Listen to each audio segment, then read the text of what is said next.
We continue WKVN's special Fair Play, a conversation about sports and race. While the rest of the country struggles to find common ground, sports has been building a blueprint for decades on how to get people from all walks of life to work together. So when protests spread across the country this summer, we turned to 4 area football coaches with some of the most diverse rosters in the area to see how they get things done. Yeah, I think if you put football coaches in charge of everything, life would be good and society would be better. Dan Reardon is joking, kind of. He's been coaching football for nearly 30 years with kids from all walks of life, and he believes the diversity a football roster provides gives players an inherent advantage in life. I don't know. It's interesting because if you haven't been in a locker room, you don't understand. And you know, there's humility that's taught. There's, pulling for common goals. There's so many different things that the game can teach you about life that, could be powerful lessons for the rest of the country, obviously. We have to find a way to bridge the gap between what society is showing our young people and what it really is.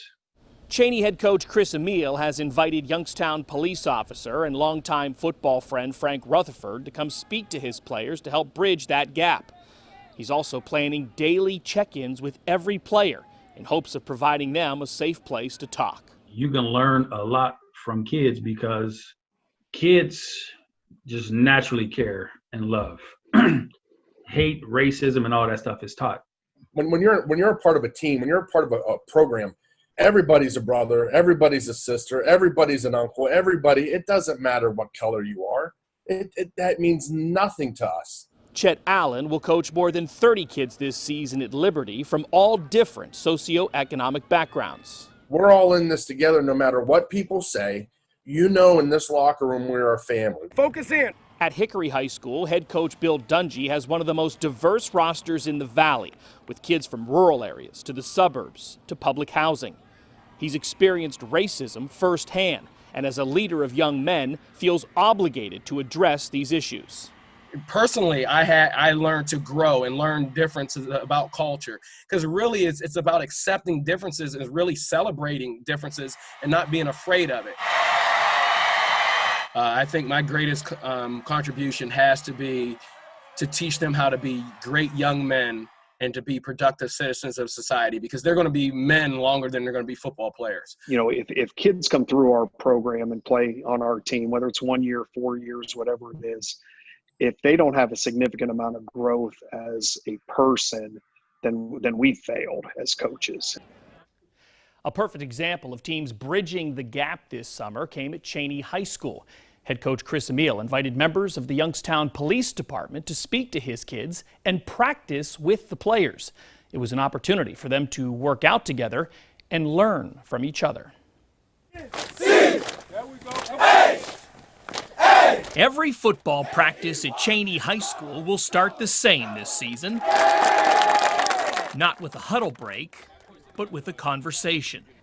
Head coach Chris AMILL is doing a daily check-in with every player in the program, from the junior high to the senior class, giving them an opportunity to talk about their time off the field and speak their mind on social issues. Initially, they were a little standoffish, but the more they get familiar with each other, out here working out with each other and things like that, they started to open up. And just the way that they encourage each other and let each other know that they're there for them, I mean, it's been great. And practice has just been amazing. Guys have been able to come out and just be mentally prepared to work hard, and that's what we've been doing. Let's go. And the conversation doesn't stop there. 4 members of the Youngstown Police Department spoke to the team on Tuesday and even ran through some drills with the players. Coach AMILL is hoping to have them involved all summer to help bridge the gap between police and the young men they've sworn to protect and serve. I hope they just understand when they see us that not to have any ill feelings towards us, and when they see us, know that we're here for them, we're part of the community, and we work for them, and we want to help them, and when they see us, just talk to us, give us a chance, and let's build a good relationship together, because together we can make this a better community. Just giving them their time on their turf, their terms, their words. Yes, he's a police officer. He's not out to hurt us, and he's out here working with us. You know, he's sweating with us. He's calling me out when I'm not working hard, and I know I can do the same thing. And I just, you know, building those relationships and creating bonds. How y'all feel?